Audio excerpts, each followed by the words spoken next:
ధనస్సు వారి కనుక చూసుకున్నట్లయితే మీకు అష్టమ స్థానంలో గురువు, శుక్రుడు, బుధుడు ఈ మూడు గ్రహాలు కలయిక ఉంటుంది. అష్టమ స్థానంలో ఎప్పుడైతే ఈ మూడు గ్రహాలు కలుస్తాయో ఇది రెండో భావాన్ని, 12వ భావాన్ని, చతుర్థ భావాన్ని వీక్షిస్తుంది.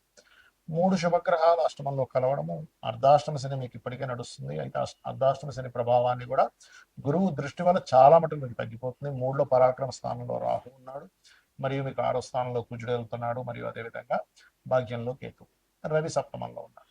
మరి ఈ యొక్క గ్రహస్థితిని అనుసరించి మీకు ఎటువంటి ఫలితాలు రానున్నాయి, ఎటువంటి విషయాల పట్ల మీరు జాగ్రత్తగా ఉండాలి అనేటువంటి అంశాలు చెప్తుంది నేనైనప్పటికీ చెప్పిస్తుంది సాక్షాత్ లలిత అమ్మవారిగా భావిస్తూ ఆ లలితాంబిక అమ్మవారి యొక్క అనుగ్రహం మీకు పరిపూర్ణంగా కలగాలని మనస్ఫూర్తిగా కోరుకుంటూ, కాస్త ఇప్పుడు ఎప్పుడైతే లగ్నాధిపతి అష్టమ స్థానంలో బుధ శుక్రులతో ఉన్నాడో కొన్ని రీసెర్చెస్ రిలేటెడ్ సంబంధించిన విషయంలో, లేకపోతే ఎక్కడికో వెళ్ళడం, ప్రయాణాలు కాస్త ఎక్కువగా జరుగుతూ ఉంటాయి. ధనభావాన్ని ఎప్పుడైతే చూస్తున్నాయో మీరు చేసే రీసెర్చెస్ కొంతవరకు ఫండింగ్ లభించడము, మనకి చూడండి ఈ డయాగ్నోటిక్ సెంటర్స్ నడుపుతూ ఉంటారు, అటువంటి వాటికి బాగా కలిసి రావడము, ఇన్సూరెన్సెస్ మూలంగా కలిసి రావడం అనేటువంటిది బలంగా చూపిస్తాయి. గతంలో ఆగిపోయినటువంటి కొన్ని కన్స్ట్రక్షన్స్ అనుకోండి, కొన్ని విద్యా సంబంధించిన విషయాలు అనుకోండి, ఏదైనా మీరు పలానా ఆఫీస్ ఎస్టాబ్లిష్ చేద్దాం అనుకున్నామో అవ్వలేదు, ఇప్పుడు చతుర్థ భావంలో ఉండే శని మీద ఎప్పుడైతే గురువు బుధ శుక్రులతో కలిసిన గురువు యొక్క దృష్టి పడిందో అటువంటివన్నీ కూడా కాస్త ముందుకు కదులుతాయి. కొంత ధైర్య సాహసాలతో కొన్ని పనులు కూడా చేస్తారు. రెండు క్రూర గ్రహాలు, పాప ఫలితాలు ఇచ్చే గ్రహాలు ఏవైతే ఉన్నాయో రాహువు, కుజుడు కూడా 3, 6 స్థానాల్లో ఉన్నందుకు కొంత ధైర్యంగా కొన్ని పనులు చేయడము, మరియు అదేవిధంగా తెలివిగా మీ యొక్క ప్రత్యర్థిని లేకపోతే మీ కాంపిటేటర్ని ఎదుర్కోవడం అనేటువంటిది కూడా జరగనుంది, గుర్తుపెట్టుకోండి. అదేవిధంగా వివాహం కోసం ప్రయత్నం చేసేటువంటి వారు ఆదివారాలు, గురువారాలు ఎక్కువగా ప్రయత్నం చేయండి. కాస్త సూర్య ఆలయానికి, గణపతి ఆలయాలకి రెగ్యులర్గా వెళ్తూ ఉండండి, అన్ని విధాలా బాగుంటుంది. కాస్త ఉద్యోగంలో కొంతమందితో కొంత ఘర్షణ యోగం అయితే మీరు కలుగుతుంది 6వ స్థానంలో కుజుడు ఉన్నందుకు, ముఖ్యంగా గుర్తుపెట్టుకోండి. మరియు అదేవిధంగా గమనించుకున్నట్లయితే కాస్త ధన సంబంధించిన విషయంలో మాత్రం చాలా బాగుంటుంది. దాని గురించి మీరు టెన్షన్ పడవలసిన అవసరం లేదు. కొత్త ఇన్వెస్ట్మెంట్ చేయడము, విదేశాలకు వెళ్ళి ఉద్యోగం చేయాలనేటువంటి ప్రయత్నాలు సఫలీకృతం అవ్వడము, 12వ స్థానం మీద ఎప్పుడైతే మీకు గురువు బుధ శుక్రులతో కలిసి ఉండి 12వ భావాన్ని చూస్తున్నాడో అక్కడ మీకు ఏంటంటే ఖచ్చితంగా విదేశీ యోగాలు, విదేశీ ధన యోగాల్ని, విదేశాల్లో ఏదైనా గృహం కట్టుకోవడానికి వీటన్నిటికీ కూడా యోగిస్తున్నాడు.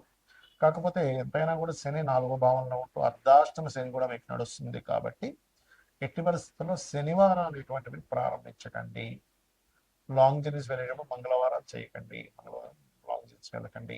నవగ్రహాల్లో ప్రధానంగా మీరు శని, రాహువు, కుజుడు, కేతు ఈ గ్రహాల దగ్గర దీపారాధన చేయండి, అన్ని విధాలు బాగుంటుంది. మీనము వారికి కనుక చూసుకున్నట్లయితే మీకు జూన్ 23వ తేదీ నుంచి జూలై 5వ తేదీ వరకు గురువు, శుక్రుడు, బుధుడు ఈ మూడు గ్రహాలు, మూడు శుభగ్రహాలు పంచమ స్థానంలో కూర్చుంటున్నాయి. దీనివల్ల కలిగే ఫలితాలు ఏమిటి? అదేవిధంగా మీకు ఏనాడు శని నడుస్తుంది, రాశిలో శని ఉన్నాడు, 12లో రాహు, 6లో కేతువు, 2వ స్థానం నుంచి 3వ స్థానంలోకి వెళ్ళినటువంటి కుజుడు, చతుర్థ భావంలో రవి యొక్క సంచారం జరుగుతుంది, 6లో కేతువు. మరి ఈ ఏనాడు శని ప్రభావం ఎలా ఉండబోతుంది? మూడు గ్రహాల యొక్క కలయిక మీకు ఎటువంటి మంచి ఫలితాలను ఇవ్వనుంది అనేటువంటి విషయాలు చెప్తుంది నేనైనప్పటికీ చెప్పిస్తుంది సాక్షాత్ లలిత అమ్మవారిగా భావిస్తూ ఆ లలితాంబిక అమ్మవారి యొక్క అనుగ్రహం మీకు పరిపూర్ణంగా కలగాలని మనస్ఫూర్తిగా కోరుకుంటూ, పంచమ స్థానంలో ఎప్పుడైతే ఈ గ్రహాలు ఉన్నాయో ఇది ప్రధానంగా మీరు తీసుకునే నిర్ణయం. ఒక్కోసారి చూడండి, అబ్బా ఆ రోజు మంచి నిర్ణయం తీసుకున్నాను, దానివల్ల నా లైఫ్ బాగుంది అంటూ ఉంటాం. మంచి డెసిషన్ తీసుకోవడానికి చాలా బాగుంటుంది. ఒకటి, రాజకీయ నాయకులకి చాలా అనుకూలమైనటువంటి స్థితిగతులు ఇది.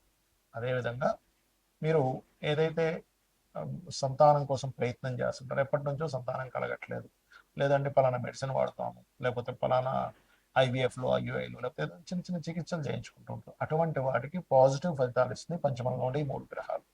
సంతాన అభివృద్ధి, ఆల్రెడీ సంతానం ఉన్నారు వాళ్ళకి కొంచెం చదువు మీద ఇంట్రెస్ట్ కలగడం కానివ్వండి, వాళ్ళ యొక్క దుర్వ్యసనాలు మారడం కానివ్వండి, సంతానానికి ఏదైనా హెల్త్ ఇష్యూస్ ఉంటే అవి క్లియర్ అవ్వడం కానివ్వండి, వాళ్ళ విషయంలో కొన్ని శుభవార్తలు వినడం, అదేవిధంగా కొంతమంది స్నేహితుల ద్వారా కూడా కొంత మంచి ఫలితాలు రావడం, మీ యొక్క లవ్ ప్రపోజల్స్ ఏవైతే ఉంటాయో వాళ్ళకి పెట్టినప్పుడు వాళ్ళు యాక్సెప్ట్ చేయడము, క్రియేటివ్ ఫీల్డ్లో రాణించడం, ఇటువంటివన్నీ కూడా పంచమంలో ఉండేటువంటి ఈ 3 గ్రహాలు మీకు అనుకూల ఫలితాన్ని ఇస్తున్నాయి.